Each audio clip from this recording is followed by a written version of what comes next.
Hello, business building warrior. Welcome to Silent Sales Machine Radio. Good to have you join us again today. If this is the first time you're listening to our show, let me just give you a little intro as to what you can expect.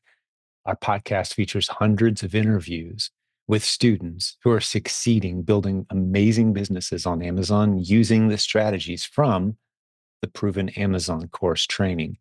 There's a link to that near this video. You can go check it out yourself. For $39 a month, you get all the education you'll ever need, exactly what you need right when you need it. It will grow with you. You'll be earning while you learn. It's a very low risk strategy we use to introduce our students to Amazon. And that's the hundreds of stories you typically hear on our show. But once a week or so, we like to go in depth into some more training content aimed more specifically at people who are doing the business, people who are trying to grow. Maybe it's questions that we've received from some of our many coaching clients or students involved in our free Facebook group. There's a link to all that, by the way, at silentjimdotcom, the course, the Facebook group, our coaching. It's all there. Go check it out. But hey, today we're going to have Brian and Robin Joy Olson jump back on here. They're two of the great coaching leaders on our team. They love diving into the specific scenarios of what we're seeing right now among our coaching students. So today, we're going to talk about using a prep center. And they're going to talk about what happens when the price tanks on some of your favorite ASINs and a few other very practical tips. There's always good stuff. You can read the show notes if you want to get a bit more of a summary. Always great content with Brian and Robin Joy, because again, my role on our team of 60 coaches is to interact with the coaching team leaders. That's my primary responsibility. And they serve our 60 coaches, and those coaches serve our community. We've been coaching e-commerce and Amazon since it's been over 20 years. Amazon specifically over 14 years. Pretty incredible, right? The longest running e-commerce and Amazon coaching organization in the world, to our knowledge. Let us know if you know of one that's been around longer, with tens of thousands of students. And when we started our podcast, we said, hey, let's just interview the successful students. And that's what most of these episodes are. So you can go to silentjim.com, hear the episodes. Many of them aren't on YouTube. If you're watching us on YouTube today, hello, if you are, but you should know most of our audience consumes our content on our free podcasts at silentjim.com. So go check that out. Hey, here's an announcement, a couple of them, and then we'll get over to Brian and Robin Joy for this week's information. So one, the Proven Conference. Hundreds of people are registered. We've got more people registered at this point prior to the event than we've ever had before. It's going to be an incredible event. This is our 12th annual Amazon Seller and E-commerce Conference. You're going to absolutely love it if you've never been before. It's very new seller, very newbie friendly. So even if you've never made a penny online before, you'll love it. If you're a very experienced seller, maybe you've heard about the event, maybe you've been, yeah, we've got a lot for you as well. A lot of multiple seven-figure sellers there using all different models to succeed online. It's a multiple income stream event. It's got a great keynote speaker this year, a lot of excitement building, over 40 breakout sessions over 3 days in Orlando, Florida, May 23rd through 25th. Please plan to join us if you possibly can. I promise you won't regret it. If you come and it's not for you, we'll give you a full refund. I guarantee you're going to absolutely love this event, though. You need to be there. The website is theprovenconference.com. Those three words, theprovenconference.com. Go check it out. Snag your tickets. The resort where we're going to be staying, you really need to stay on the resort if you come to the event, because the after session conversations are a lot of the value of this thing. You'll be blown away by the quality of the people you're about to meet when you come to this event. So the only other announcement I have for you is, if you're not a Proven Amazon course student yet, or maybe even if you are, you need to know that we've just completely revamped the heart of the new seller training content for the Proven Amazon course.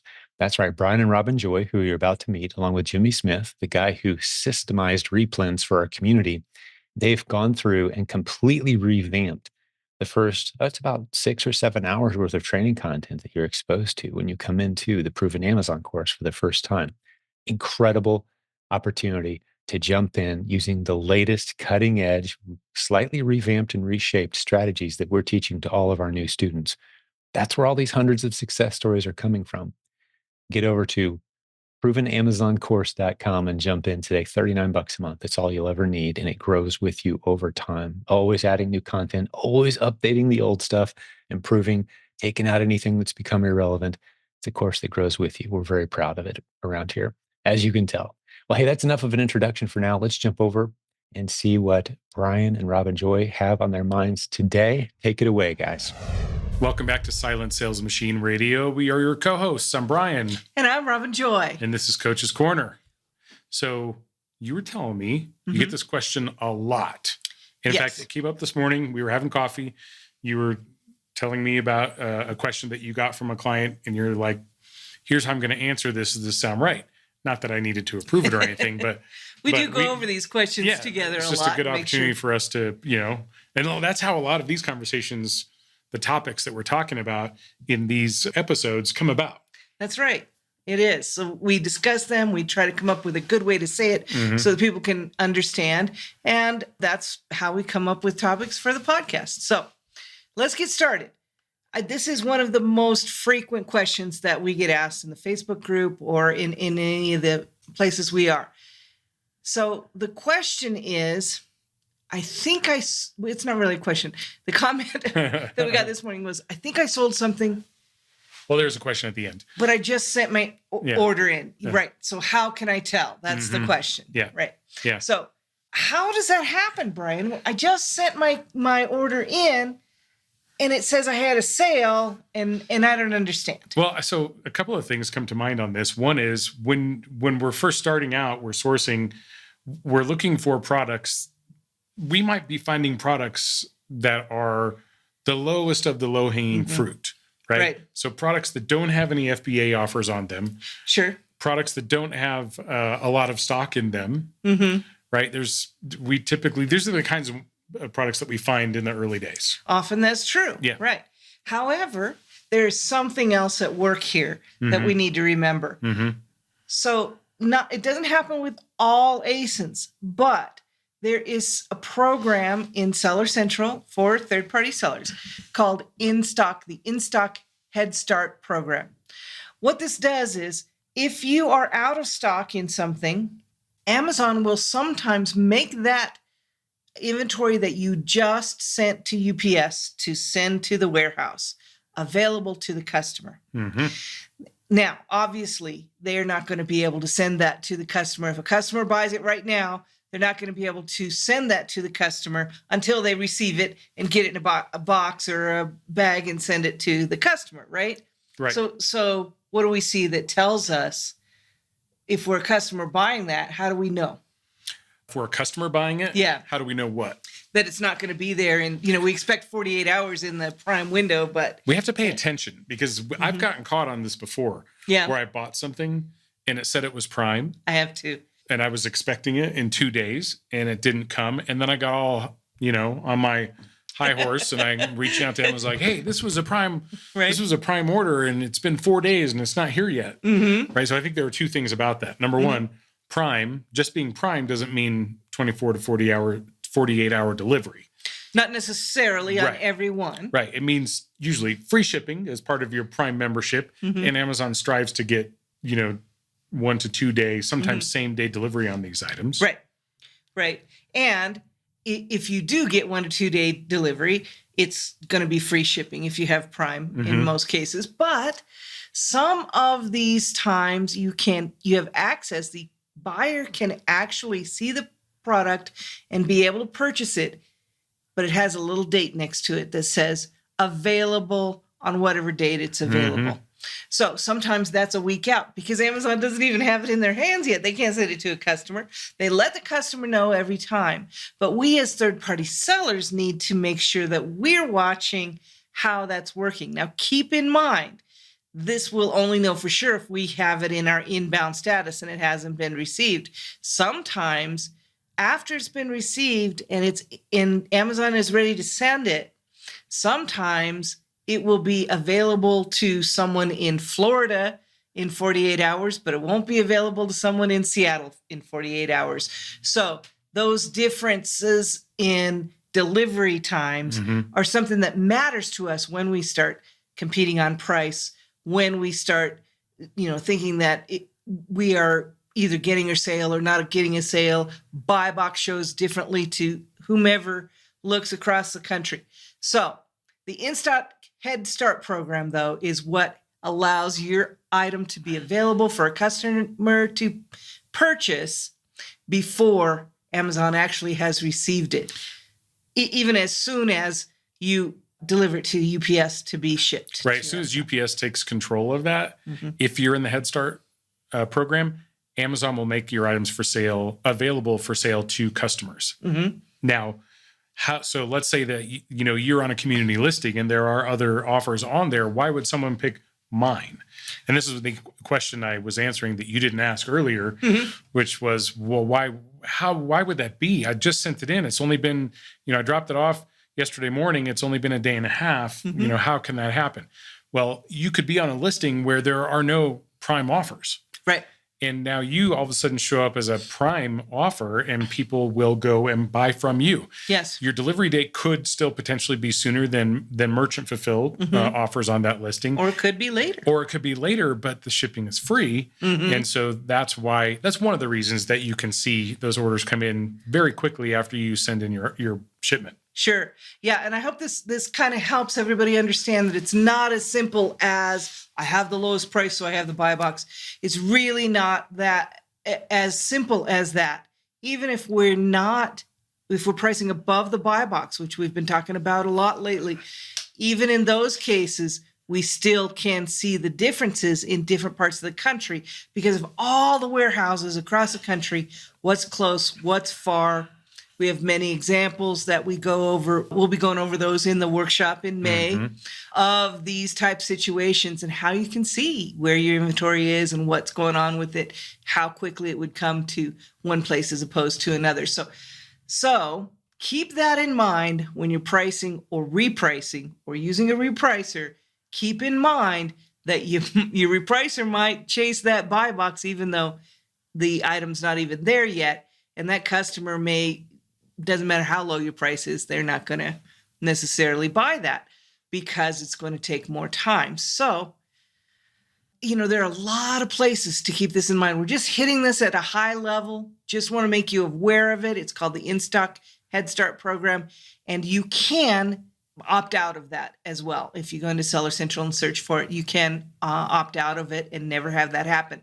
However, I don't mind having things sell for me before they get to the warehouse. I don't mind that at all. Absolutely. As long as the customer's okay with it. And we addressed why it would sell. We haven't addressed how can I tell if I actually got a sale. Okay, so right. In the mobile app, it's pretty easy. Go to the Manage Orders link below the gold bars menu. If you've got gold bars, you go down below there. It's the third or fourth option down. Keeps getting moved around as the mobile app keeps getting new functionality added to it. I keep clicking on the wrong one because they moved one down. And then really easy to find your orders in the desktop app. Remember exactly which menu it is in, but so in the desktop app, in Seller Central, on your main menu, it is Orders, Manage Orders. There we go. Orders, Manage Orders. So you may have to change the filters on either one of these. If you're using like the mobile app, I think by default, it's only looking at the last day. You can change that to 3 days, 7 days, 30 days. And so if you think you had a sale a couple of days ago, you can go in there and play with the filters and see if it shows up. Same way on the desktop app. I think it does have some filters by default. And so you just want to change the time period, maybe to make sure that you're capturing all of the time when it could have sold. Right. Good. Make sense? Yeah. So thanks for that, Brian. And I'm glad we could hit this. We got a little bit in the weeds, but we can't answer this thoroughly on a podcast, but definitely want to make you aware of it and aware of some of the things that can happen that maybe you should keep in mind when you're deciding what price you're going to sell something. Absolutely. Right? Yes. All right. So let's move on. What other questions do we get? I think we get this question. I love your explanation of this. I've been selling this ASIN for a few months now. It's been a really good replen for me, and I'm replenishing it every month, and it's going along. And then all of a sudden, something happens. There's a sale. It hits a list. Something happens, and that price just what we call tanks. It just goes down for an unapparent reason. What should I do in that case? Yeah, this is a great question. And we work with a lot of coaching clients who come to us. They already have a business going. They may have inventory that's in the warehouses that's old. And it's been sitting there for a long time with no sales activity because what happened? The price got away from them, right? may have sold a few, handful, 10, whatever, when they first sent the items in. And then the items tanked because maybe they got it from a list or they got a hot deal on something. And then or other sellers might have. Yeah. Any number of reasons. And now you got a handful left, but the price is so far away. The clients I work with are like, yeah, but I just don't want to sell it. I'll lose $5. Yeah. And so what I like to remind everyone is that there is a bigger picture here. There is. There's kind of an arc of how your sales go on any one ASIN or any average on a group of ASINs. Now, if you send in an ASIN, if you sent in 5 units on that ASIN, yes, and before your items were even available for sale, that thing tanked, then this doesn't apply to you. No. What I'm about to share applies if you have successfully sold some ASINs, some items on that ASIN. Which several replenishments first. Sure. Yeah. I mean, you could have even sent in 10 units, let's say, like that's more than maybe assume you were selling it for a couple of weeks or months. And so you've sent in, just to keep the math simple, let's say that you sent in 10 units. Okay. And over this time period, you have sold 8 units at a variable price, but still overall profitable. So let's say of those 8 units, you were making $4 of profit on each one. So overall, you made. Are you doing math? I know I am. I have to do it. Okay. I have to do it. So all right. $32 of profit. All right. But on the last 2, if you want to sell them based on where the price is today, you would be taking a $4 loss on each one. So that's $8 I would lose. $8 I would quote unquote lose. But what you're going to tell me is I made $32. I lost $8. So I'm still profitable $24 overall. We're going to get feedback about how we did this math wrong. I'm confident on this math. Okay. Okay. So overall, so you will sold 10 items. You will have had $24 of profit. So $2.40 on each one. This is, of course. You sold 8 of the 10. No, eventually you sold all 10. Okay. You made $24 in profit on all of them. Okay. And so overall, you were still profitable. Right? Why would you want to sit on that for 6 months and pay storage fees for and give back all this the time, profit that and then just have that eat away at the profit that you've made? You'd be shocked at how many times I see this. Me too. I see it all the time. So in those cases where you maybe went a little too deep or something happened that you didn't expect, that you were replenishing regularly, think about the whole picture. Take this ASIN and say, how much profit have I made over time on this ASIN overall? How much am I going to lose if I get rid of my last little bit and lose all of it, which probably won't happen, but recover what you can, obviously. Then you're probably going to feel a lot better about going ahead and popping out of that one, let that go, and go try something else for a while. That one may come back. It was good for a while. It may come back. And, use your analytical skills along with Keepa here. Yes. You don't, just because the price has gone away from you, it's been 2 weeks, it doesn't mean you need to lower your price and sell out and, correct, whatever. But you want to avoid having it sit there for a long period of time and giving away all your profits back in storage fees. Okay, so can I go off script here? Sure. Because this sounds like an absolutely wonderful time to analyze that Keepa chart, to see, because you have real experience from your experience in this ASIN, especially if you're selling above the buy box. Look back and see, can I see what's happened here? Can I come up with any clues as to something that would give me some experience to know about next time? And this is not even a bad thing to happen. This happens pretty commonly to us, and it goes away for a little while and then it comes back another time. But this is a great time to really dig into that ASIN and that Keepa chart and see, what does Keepa tell me when I know, because it's me, what is happening on this ASIN? At least I know what's happening for me. I don't know what's happening for other sellers. This is a great time to do that. I agree. There's nothing more meaningful about reading a Keepa chart than when you are one of the offers on that chart. Yes. Especially when you're first learning Keepa, this will really help you put a lot of the pieces of the puzzle together. That's an excellent point, Brian. And so then I want to say, those people that get started and they're really worried about sending that first shipment in, and it's very concerning, perfectly understandable, totally get it. That's okay. But take comfort in the fact that nobody really, a lot of these sellers that I'm talking about say to me, well, I still don't understand Keepa. I still need to study Keepa more. The best way to study Keepa is when you have inventory in that ASIN. You are going to get a totally new understanding, way more complete understanding about what Keepa is and can tell you. So don't wait. Right. Don't wait to understand Keepa. Yeah. Well, yeah, don't wait. Send some stuff in. Yeah. Right. Don't wait on any of this. Send some stuff in. All right. So we went off on a little trail there, but I think that was good to go. Let's go see the next point.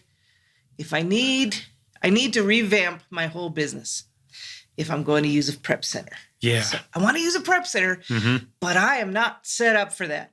I'm not going to be able to cover the cost of it. I don't have enough profits. What do I do? So this actually came up as a result of a recent podcast guest on the Silent Sales Machine Radio. And it was every episode I like. I could just watch these 24 hours a day. And this one was great. Someone whose family we met while we were at the Proven Conference last year, just a great, great family. And he said, well, if I'm going to go to a prep center, I got to kind of reevaluate because I got a lot of ASINs where I'm only making $2 or $3. Yeah. And we have been in that boat too. Yes, we have. And we still have plenty of ASINs that only make $2 or $3. Sure we do. And do we have a prep center? Yes, we do. Yes, we do. Not an official prep center, but we have several people across the country who effectively a prep center. Effectively prep centers, right. Yes. They take our items, they prep them, and they ship them in, and they charge us a fee for that. Yes, they do. Yeah, just like a prep center. We pay them a fee for that. Yes. Okay. Actually, they send us an invoice, and they're charging us, and we pay them. Business is business, yeah. So even with our $2 to $3 ASINs, we still outsourced our business. Yes. So let's just take a minute and again, take a look at the big picture here. Talk about this for a minute. All right. When we're outsourcing various parts of our business, we are likely going to experience lower margins. Okay. We hear a lot of success stories. On average, overall, because we're paying, we have a higher expense on every ASIN. We hear a lot of success stories on this very podcast of people doing this business for 3 to 6 months, and they're managing to achieve like 18 to 20% net margins. This is great, by the way. I was honestly, when I was writing the notes for what we were going to chat about today, I know that the big box stores like Walmart and Target and Best Buy and Home Depot, they do not make double-digit margins. No. Okay. I don't believe they do. They make very, very small margins. If you want to go pull up their 10K and take a look, fact check me on this, go for it. I can tell you. Yeah. They make it up in volume. They make it up. If you can make 2 or 3 cents on every item, but you sell billions of those, you're going to make millions of dollars. Yes. Okay. So the margins that we have in our Amazon business are phenomenal. 20% is that's like the gold, the Goldilocks zone, right? Agreed. And that's, I just want to say really quickly, point out the fact that we get a little, that's only 15% margin, or that's only 15% return on investment, even two different, and we kind of turn our nose up at it. Dude. Yeah. If that was all I had, that's still the best investment I've seen ever. So, yeah. And it turns around in 30 to 45 days, then I am happy with that. Even though margins that Amazon makes on the product business, not necessarily the services for Amazon Web or whatever, but it's usually low single digits. Yeah. Okay. So if you outsource your prep and you start paying a per item fee, it is going to eat into your margins. Right. But that's okay. Because if we're outsourcing, what are we getting in exchange for that? Volume. Well, okay. That's a good answer. Good answer. Good answer.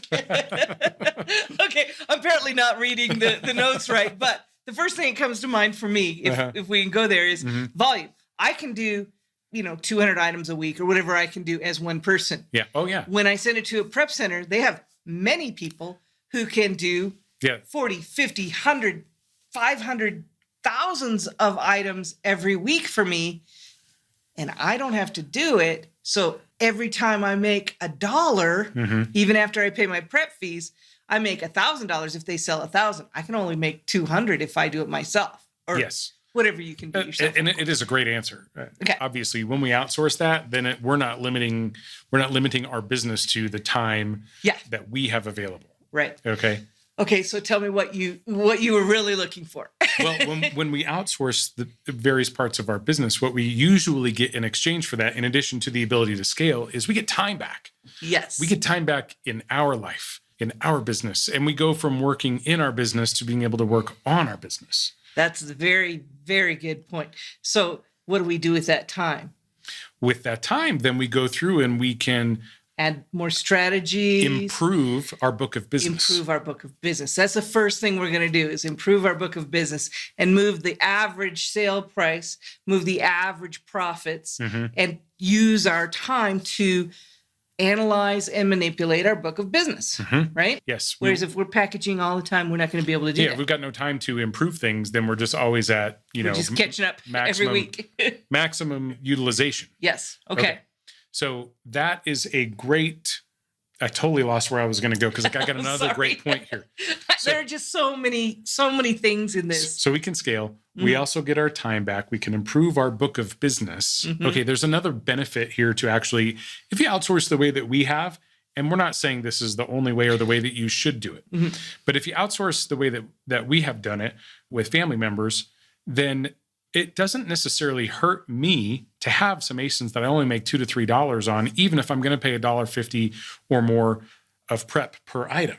Because this can help you meet minimums for shipping prep centers that require minimums exactly too. That's it. It can help you with your explain minimum. what this is that you're. So with family members for us, I'm trying to help them meet a certain, usually an income goal when we're doing this. Right, because we want them to stay interested enough and not treat it just like a side thing that kind of falls by the side of the way. We want their total focus. So if I can send them 100 units a week that even I only make, let's say, a 50 cents or $1 of profit on after all is said and done, but I get to pay them their per item fee, then I'm keeping everyone happy. Right. I'm keeping it doesn't hurt me a bit. And it really helps my relationship with this person. And it really helps this person to be able to focus on my business. And it helps me keep my money moving. Right? Because if I didn't spend the money on that and I had money sitting in my bank where I'm not earning 20% margins or whatever. Or even anywhere near that. Then what good does it do me? So I'm happy to take even a smaller margin. So for us in our business, we are in this 12 to 15% margin net, depending on kind of the flow of sales, not 20%. It was 20% when we were, or higher, when we were doing everything ourselves. Right. But remember, that was when we said, oh, I don't think we can do it. That was when we were doing it. It felt like every waking moment, not in the Amazon business necessarily, but all of life, every minute was consumed. Right, exactly. Now, keep in mind, we're not necessarily talking to people who have not sent in their first few shipments or built a foundation to work with here. Yeah. Some of you have no choice because you live outside the country, but just giving you another way to think of things and think about how that scale might be able to happen for you. Yeah. Now, here's the kicker. Here's for me the real selling point about why you can still go ahead if your ASINs are only making $2 to $3 and leverage a prep center or a prep service if it's someone that you know or are related to. And that is, if you've got a handful of good ASINs, I mean, like highly profitable, we all have those right in the mix. We want our whole book of business to be as good as the cream of the crop, and that's what we're always striving toward. Often, a handful of those cream of the crop ASINs can cover the prep fees for the whole rest of your shipment. Yes. When you first said this to me before we ever started outsourcing anything, it completely changed the way I was looking at, and it made so much sense to me that I don't have to look at it ASIN by ASIN anymore. We had a book of business to deal with, and we could look at averages, and we could look at a few taking care of the rest. This is one of the advantages of building a foundational book of business to work with. You really have a lot more choices when you have a book, a group of ASINs as a whole that you're working with. Yeah. Now, there may be some other challenges with the ASINs that are, even $2 to $3. Like a $2 to $3 ASIN can still be 100 or 200% ROI situation. You can buy really inexpensive stuff and still make $2 or $3 of profit on it. Right. And that $2 or $3, or let's say it's $1. We have some ASINs that just make $1. And I've had this question recently as well. One of the things that makes that worth it to do is that's just one time you sell it, you get $1. If that sells 10 times a month, then you have 10 items for $1. That's $10 you're making that month. Now think about, what if I had 10 of those dollar ASINs? Uh-oh, now I'm doing math. I know, now you're the one doing math. $100. 100. Right? There you go. That's Right. an easy math. Well, 10 ASINs is nothing, right? And I got $100. So remember, it's not just, I'm only making 50 cents on that. It could be, there are multiplying returns, exponential returns. So remember the whole picture again. Yes, if you can get enough money into enough ASINs of that type, then that'll be valuable. Right. Even at 50, 75 cents a piece. Right. And by the way, when you're first starting out, it's easy to find the $50, $75, $1.50, $2 profit items. Right. And we take all we can get, whatever comes to us to start with, until we build that foundational book. And then we're going to replace those with better ones. Well, what happens is, as you are progressing, each week you're getting better. Each week you're finding yourself more successful when you're sourcing. And you're looking at more ASINs and That's having exactly more choices. More at-bats. When you get more at-bats, you have seen more pitches come your way. You know what you're looking for. I'm not falling for that curveball again, right? Right. Right. So far, this has been really conversational. This is an example for you guys. I know it sounds a little bit different today, but this is an example of how we have these conversations and we work out what we can do, what we can say to maybe help people see what's worth. So little insight there. What's next, Brian? So there was a topic that came up, at least every week it comes up. How do I get ungated in blah? Yeah. How do I get ungated in X? Yes. And you actually came up with this, and I think we're going to get some mugs made with this saying on it, right? What's the saying? But first, sales. Yes. Sales are the key to everything. Yes. And I know it sounds simple. And well, if it were that easy, Brian, we would all be making sales. And, it really didn't say it was that easy, but it is simple. It's not complicated. How do you lower your risk in this business? Make more sales. How do you increase your trust with Amazon? Make more sales. How do you generate more revenue in this business? Make more sales. How do you get more seller feedback? Make more sales. How do you get ungated in various categories and brands? Make more sales. Make more sales. Yeah. And if I might go back to every one of these points, none of them matter whether you made any money or not. Exactly. So make sales. Except for the risk, maybe the risk part. It's like you wouldn't want to sell, you wouldn't want to have a business where all you did was lose money. Right. You don't have to make money though. As long as you're breaking even, you get all of these benefits. Yep. Plus you get your money back. Now, we know that the way to make more sales is to test more ASINs, right? The testing of an ASIN is a sale. Every ASIN that you test is 3, 4, 5 sales, however many you put in for your test. Even if it doesn't work out, even if you break even on that one, you still get all of these benefits, plus the many other benefits we've talked about for testing. So make more sales, even if you don't make money.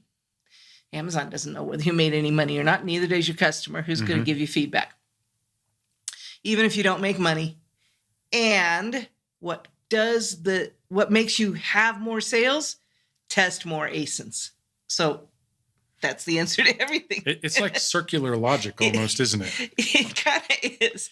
It kind of is. And again, it's not complicated. It's very simple, but it does require effort. So I have to admit, my mind was wandering as you were talking there.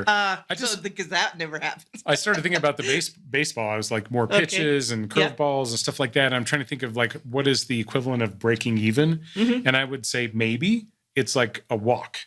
When you're up to bat in baseball, softball, whatever, if you get a walk, it doesn't really help your at-bat statistics. Although there is a OBP or on-base percentage that, a walk counts for that too. So you can get really good at getting a walk. But a walk does not hurt your game, and it certainly doesn't hurt your business if a walk is equivalent of breaking even. And there are other benefits to that. Because at least you're in the game and you're giving yourself a chance to score runs, which is what we're all trying to do here, runs being profit. And so you can't ever score runs. You can't ever make any profit if you never send any items in. That's right. So in this analogy, some of those at-bats are going to be home runs. Yep. Many of those at-bats are going to be strikeouts, or some of them will be walks. But the more times you're at bat, the more times you have a chance. Some of them are going to be on base. That's what we're looking for. We're just looking for on bases till we get ourselves built, experienced, and get really good at hitting home runs. We'll take walks, we'll take singles, we'll take doubles, we'll take triples, we'll take home runs. But you got to get up to bat. Yep. You got to get up to bat. And if you don't take those and you just wait for the home runs, you're going to be waiting. You'll be waiting for a long time. Well, then you don't take those base hits, and it doesn't help your averages. Hey, there was a San Francisco Giants, I think, Moneyball, small ball, right? It was all about the little small things that made a huge difference in their ability to be a winning team. And I think they eventually won a World Series. I'm not the biggest baseball fan. Okay. But yeah, and it was all, it's not about loading the bases and hitting a home run all the time. It's, it's the little things. It's the walks. It's the singles. It's the whatever. The consistent activity, constantly being up to bat, constantly being in the rotation. If you sit out the rotation, you don't get an at bat. Yep. Right. That's right. You're not seeing any pitches at all. Right. You're not even on the field. Yeah. And if you say, that's just a base hit, forget it, I'm just going to go sit down, you're probably going to get booed off the field. I do see that a lot. Like, it's only $2. It's not worth it. Oh, you better find some. I see this in various groups out on the interwebs. You better go find some stuff that makes at least $10 or you're going to be out of business fast. Right. I disagree. Yes. We disagree. We've seen it, and we are living examples of you don't have to. Yeah. Well, keep all these things in mind. These are, this is a pretty tactical podcast that we're doing, with, giving you some ideas, but really just high level, keep these things in mind. Put these into the bucket of thought that you have as you're kind of building your business and adjusting your business, and think about the options that you do have. Yeah. All right. We have a quote. All right. What's our quote today, Brian? This is an awesome quote. I saw it somewhere on I think it was LinkedIn. Okay. I was fooling around not fooling around, but doing productive work on LinkedIn. Of course you were. And there was some quote, and someone said, that reminds me of this. I always like to say this. And this is, I never lose. I either win or learn. And I was like, that's awesome. I reached out to that person. I was like, that's a great quote. Do you mind if I steal that?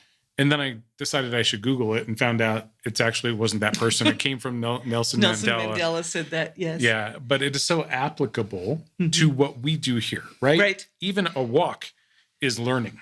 Yes. Even a break even. Strikeout is learning. Yeah. Strikeout is absolutely learning. You ever notice, like, as long as we're on the baseball kick, that a lot of times the first rotation through all of the batters, the pitcher can be very successful, but the next rotation, they can start getting hit on. And I don't mean in a romantic way, right? The batters can start getting hit. And it's not unlike, the second half of a football game, which, by the way, we saw a couple of football games this last weekend that totally changed in the second half when teams make adjustments because they learned, right? When you get to learn, you see what's going on, you get to make adjustments on the field, in the locker room, and then get back out on the field, you can change the game. And this quote from Nelson Mandela just hits that home so perfectly. Yeah. You got to be in the game, though. You can't do it from the sidelines. So let's say I'm up to bat. Yeah. And I strike out. Yeah. What are you going to do? You know what cures that? Go test more ASINs. More ASINs. More at-bats. More at-bats, more ASINs. All right. Put yourself in the position to have more at-bats. Let's go get some more ASINs. Let's go get some more ASINs. Good job, buddy. Thanks, everyone. Talk to you later. Talk to you soon. Hey, thanks for joining us today. As we like to do once a week or so, I bring on a good friend of mine, Mr. Jeff Schick of jeffschick.com. He's our resident lawyer with all things Amazon legal, Amazon policy. He always has a great tip for us. What do you have for us today, Jeff? hey, so I have an interesting one. This is about buying American. Now, this is not some, pro, only buy stuff that's made in the Wave USA. your flag, right? I mean, But nothing it wrong does with sort of that. go along the same thing. So when you sell a product on Amazon, they're expecting that the products you sell are going to be like, if you're buying, and this is assuming Amazon.com, they're expecting that the products you sell on Amazon.com are intended for the US market. And that sounds really simple to like most of us hearing that probably say, wow, why wouldn't it be? Makes sense. But if you think what we're starting to see this trend of is there's a lot of websites out there that are designed to separate Amazon sellers from their dollars. And they do this by finding ways to cut corners and make money off of sellers who don't know any better. So there's like one of the big things that we've been seeing a trend of is sellers buying products from third-party sellers on Walmart.com that ship products from China that are usually counterfeit. Those, of course, are not, counterfeit products are not protected by the first sale doctrine. You can't sell them on Amazon. They don't Right. take For those who any. don't know, you can sell on Amazon.com as a Yes. third-party seller and have Yes. inventory that's not endorsed by or held by or okayed by Walmart. So you could be buying counterfeit inventory off Walmart.com. It's very possible. Right. Which is why we only recommend buying from Walmart as a Walmart. seller, not from any Walmart third-party If you seller. intend to resell, absolutely. Now, similarly, we're also seeing this rise of interesting websites that are popping up, and they come up with fancy names and they look really good. They've got great web designers, but they're typically based in foreign countries, and they may not even really make you realize it's a foreign country. Like some websites are explicit that you'll be purchasing in euros, or British pounds. That's a pretty good indicator that it's a foreign country because, you're not going to usually buy American products from a US company in euros. But some of them will charge you in US dollars, and they'll make it look like it's a website here in the States, but then the products will be shipped to you and they'll come DHL and they'll be shipped from, France, or Spain. Red flag. Red flag, because it may be authentic product. Like, well, let's take a bottle of sunscreen. You might buy a bottle of sunscreen and it's authentic sunscreen shipped from Spain to the United States. It came from the manufacturer. It was, that maybe it's Italian sunscreen that was made in Italy, sold in Spain. It's also sold in the United States, but you're buying the one in Spain and it's being shipped to you there. The problem with it is that when you start selling it on an Amazon listing, consumers may notice that it's a different bottle. It may be in Spanish, or it may have, seven languages on it, the official languages of the European Union. And when you're looking at the bottle, it's different. Food products, for instance, in Europe have circular horizontal food labels that have kilocalories and kilojoules and things like that, whereas products in the United States are vertically based with bars and squares and says nutrition. Ounces. Right. Yeah, and ounces too, not grams. So the products can be materially different between the two countries, or two economies, because one is packaged for Spain and the other is packaged for the US. Even if it's the exact same packaging, it can still be a problem because the manufacturer has intended for that bottle to be sold in Spain. And so when we start taking it into the United States without the manufacturer's consent, we're now importing a product across country borders, right, without manufacturer consent. And so, just from a high level legal scenario, the first sale doctrine doesn't apply to that sale. And the big example I remember was a guy who was, I think, going to Europe, and he was buying up very expensive textbooks for pennies on the dollar, where they're much cheaper over there. And he was bringing them back and selling them in the US. And there was a big lawsuit. And I think that's what brought awareness to this for a lot of people is just because you can fit it in your suitcase or get someone to ship it to you in a box doesn't mean you're allowed to sell it in the country where you're at. Correct. Because then it becomes what's called a parallel import. And you got that case perfect. And they're now using that to, expand trademark law here in the States. So big rule of thumb, checking your websites, make sure that it has a US address on the website, US customer service team. I'm always a big advocate. If you've never heard of the website before, do your due diligence. And if you find, if you feel comfortable, buy one item. Don't buy 25 just because they're a good deal. Buy one, ship it to your house and look at it, because you can tell a lot by looking at the tracking history as to where that product came from, how it's packaged. And it's, if you get that bottle of sunscreen, I'm a huge advocate. Go to CVS, buy the same bottle of sunscreen, put them side by side. Are they the same shape? Are they the same size? Are they the same weight? Are they the same color? And if it shows up DHL, that's always a little bit of a red flag. Like, I didn't realize I was ordering something from another country. For me, that's a little red flag for me to just be sure and verify as well. Absolutely. So watch for all that sort of stuff and see, and then also watch out. UPS now has some interesting. I think they're called mail innovations, where stuff is shipped and it'll just be like magically appear in the United States, and it's really being shipped from abroad. So you got to watch Okay. out for those packages too. But Gotcha. Well, great yeah, tip, man. thank Appreciate you. you. Hopefully that'll help keep someone out of some trouble there. And you always do. You bring such great practical tips that we can just put to work right when we hear them. So thanks for hanging out with us today. And we'll hang out with you again very soon. For those who didn't realize it, Jeff is one of the great sponsors coming up at the Proven Conference, July 6th through 8th, 2023. You're going to be there, right, buddy? Bringing your team? I already booked my ticket. In fact, I was talking to one seller. They said plane tickets are going up in price. So, I locked mine in a couple weeks ago. I highly recommend everyone else do the same. So, Yeah, for sure. yeah. See you in Ohio in July. Can't wait to do it. And we'll have you back again next week. All right, Jeff? All right. Thank you. Appreciate it. Talk to you then. See you, buddy. Thanks.